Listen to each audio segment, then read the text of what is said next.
Ordering a swatch is a great way to ensure that the color, scale, and design of the wallpaper will meet all of your needs. Make sure you're happy with the design, see how it looks in different lighting, and confirm the design you selected is the right one for your space. Proper wall preparation is the most crucial step for successful wallpaper installation, both to ensure your paper adheres properly to the wall and to make for an easy removal when it's time for a change. Make sure your wall is smooth, clean, dry, and dust-free. Patch any damaged areas of the wall, especially where sharp edges might pierce or tear the wallpaper. Wallpaper will only accentuate any flaws in the wall, so make sure your wall is a smooth canvas to start. Your walls should be a light, solid color. If painting and priming the walls, use high-quality supplies and follow the manufacturer's instructions. Recently primed or painted walls must dry for at least 30 days before installation. If walls are not fully cured, it could cause issues with your wallpaper after installation. Walls with washable or scrubbable paint or no VOC paint are not recommended, as they may not allow for solid bonding of wallpaper to the wall. Gather the supplies you will need for installation. You'll need a tape measure. We recommend using a laser level, but it is not required. Cutting tools, such as a sharp utility knife or snap blade depending on your preference, or a pair of scissors. A screwdriver, painter's tape, a metal ruler or a hard surface like a putty knife for trimming, and a soft plastic smoother. Other supplies you will need are a 3/8 inch nap roller, high output spray bottle, or sponge to activate the paste on the back of the wallpaper, a bucket or paint tray of clean water, a drop cloth, a long flat surface, and a ladder. Make sure your paper has had at least 24 hours to acclimate to the space before installation.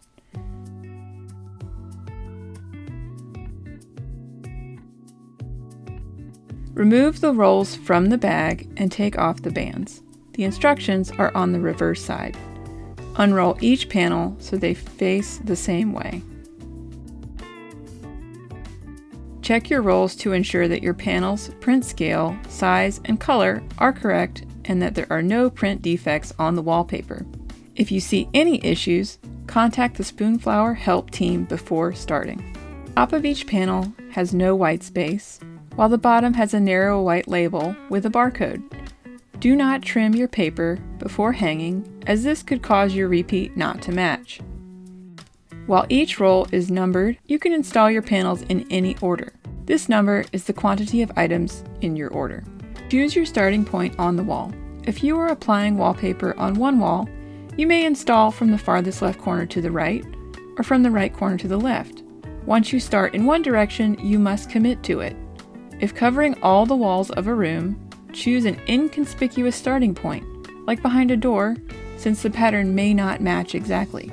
Remove any electrical outlet covers, light switch covers, window hardware, or other fixtures that might get in your way, and make sure the power to the outlets has been turned off. Using your flat surface, prepare all your tools and materials. A drop cloth should be laid down to protect floors, baseboards, moldings, and furniture.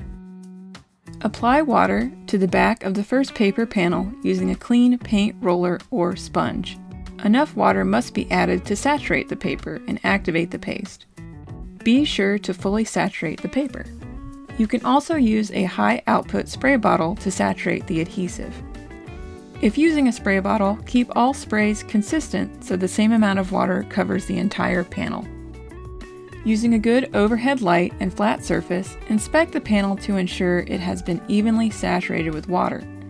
If you don't have an overhead light, a flashlight or the light on your phone will work. Dry spots that need more water will appear dull under the light. Commonly, the edges of the paper are not saturated enough after the first pass. Reapply water at these spots or edges. Once the paper is thoroughly wet, gently fold the top and bottom so that the pasted side meets together in the middle. This process is called booking. Take care not to crease the paper. Allow each panel of paper to rest in this booking phase for 3 to 5 minutes before hanging. the paper will relax and absorb water into its fibers to activate the glue.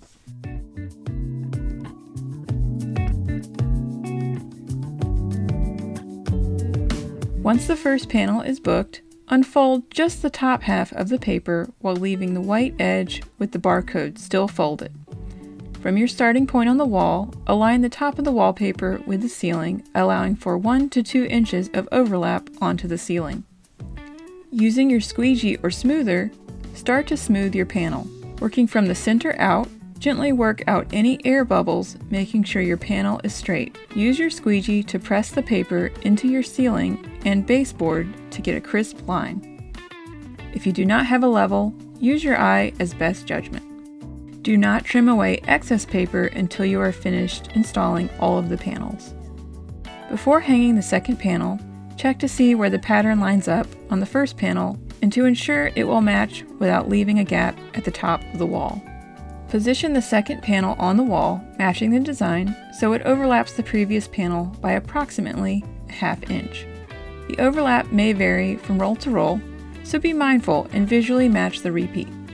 There is no need to trim the overlap because the wallpaper shrinks as it dries. This guarantees there will be no space between panels. Once your panel is in position and the design matches, apply it to the wall using the steps you followed for the first panel. Continue using your level or taking visual care to make sure your panels are straight. Repeat these steps with each panel until you complete your installation. Use a sponge to wipe off any excess paste that may get on the surface of the paper. Any paste left on the surface of the paper will leave a residue when it dries. If your wall has architectural features like windows or doors, consider cutting and removing sections of paper that extend over these features if they are not going to be installed to the wall. For any edges along moldings or baseboards, wait to trim until the paper is fully dried. Let your paper dry completely, at least 3 hours, to guarantee it has returned to its original size. Place your metal ruler or putty knife against the wall to protect your wallpaper and use a sharp utility knife with a good grip to trim the extra paper across the ceiling and by the baseboard. Be sure to use a new blade for each cut. This will ensure you have clean lines and it won't snag your paper. Wipe down the walls with a damp sponge to remove any excess adhesive. Reattach your electrical outlet covers, light switch covers, window hardware, or other fixtures. Congratulations! You have successfully installed Prepasted Removable Smooth Wallpaper.